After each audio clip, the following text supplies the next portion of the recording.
Et place aujourd'hui à un légume ancien qui revient à la mode, c'est le crône dans notre produit de saison. Et c'est vous, Thibault Leclerc, qui nous en parlez. Bonjour. Bonjour. Alors le crône, effectivement, ça fait partie de tous ces légumes qui reviennent à la mode? Les panais, les topinambours, évidemment. Alors en fait, vous voyez comment c'est fait le crône. Le crône, c'est, on dirait, une espèce de gros chenille blanche nacrée. Il nous vient d'Asie, principalement du Japon d'ailleurs. Et en fait, pourquoi on l'appelle le crône? C'est parce qu'en 1882, les Japonais l'ont apporté en Europe, et notamment dans le village de Crône, dans l'Essonne. Voilà, maintenant vous savez pourquoi on appelle le crône. Alors, ce que je ne sais pas, c'est son goût. Quel goût a-t-il? Alors, le goût, c'est légèrement sucré. C'est très bon. Les chefs l'utilisent beaucoup parce qu'on peut l'utiliser de mille et une manières, en purée ou poêlé. Bon. L'idée, c'est que ça ne s'épluche pas. Donc, vous n'allez pas les peler.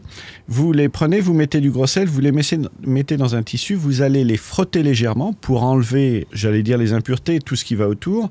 Et puis après, vous le mettez dans une passoire, vous le passez sous l'eau, vous le rincez et c'est formidable. Et vous pouvez l'utiliser comme légume d'accompagnement, avec cette petite touche sucrée, ou bien vous pouvez en faire des cornichons. C'est-à-dire qu'en fait, vous le mettez dans du vinaigre aromatisé, et puis vous le gardez comme ça, c'est très agréable à croquer, et voilà, c'est original. Donc le crône, on redécouvre le crône, et c'est un légume, parmi les légumes oubliés, un de ceux qui a beaucoup de succès actuellement. On le trouve sur le marché. Merci beaucoup Thibault Leclerc.